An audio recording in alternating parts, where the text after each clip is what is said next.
সংবিধানে যে সংশোধনীর মাধ্যমে তত্ত্বাবধায়ক সরকার ব্যবস্থা বাতিল করা হয়েছিল সেই সংশোধনী আংশিক বাতিল করেছে হাইকোর্ট। আবার তত্ত্বাবধায়ক সরকার ফেরার সুযোগ তৈরি হয়েছে। সেই খবরটি বুধবারে দেশের গণমাধ্যমগুলোর প্রধান শিরোনাম হয়েছে। তবে এর ফলে কী পরিবর্তন আসবে সে নিয়েও নানা ব্যাখ্যা বিশ্লেষণ করেছে কাগজগুলো।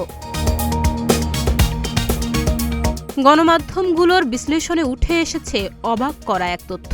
আন্তর্জাতিক গণমাধ্যম বিবিসি বাংলা এ নিয়ে বিশেষ একটি প্রতিবেদনও প্রকাশ করেছে। দেশের গণমাধ্যমের দাবি ২০২৪ সালে বাংলাদেশি টাকা এশিয়ার অন্যতম দুর্বল মুদ্রা। গণমাধ্যমগুলোতে বলা হয়েছে ডলারের বিপরীতে বাংলাদেশি মুদ্রার টাকার বড় অবমূল্যায়ন টানা তৃতীয় বছরেও অব্যাহত রয়েছে। চলতি বছরের শুরু থেকে এখন পর্যন্ত অবমূল্যায়ন ঘটেছে ৯%-এরও বেশি।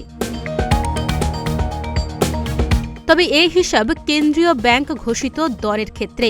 কার্বো মার্কেট বা খোলা মুদ্রা বাজারের দর আমলে নিলে চলতি বছর টাকার বিপরীতে ডলারের বিনিময় হার বেড়েছে ১৪.৫%।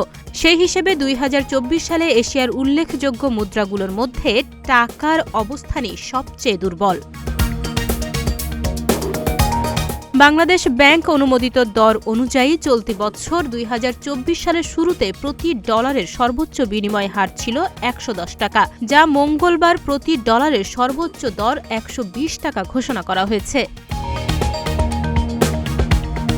ঘোষিত এ দর আমলে নিলে টাকার অবমূল্যায়ন হয়েছে ৯.১০%। তবে ব্যাংকগুলো এখন ১২৬ টাকায়ও রেমিটেন্সের ডলার কিনছে। সংশ্লিষ্টরা বলছেন, এক দশক আগে ডলারের দর বেঁধে রাখার যে নীতি বাংলাদেশ ব্যাংক নিয়েছিল গত ৩ বছর সেটিরও খেসারত দিতে হচ্ছে। ২০১২ সাল পরবর্তী সময় থেকেই দেশে ডলারের দর বেঁধে রাখা হয়েছিল। ওই সময় দরকার ছিল ডলারের দরের সঙ্গে সঙ্গতি রেখে ধীরে ধীরে টাকার অবমূল্যায়ন ঘটানো।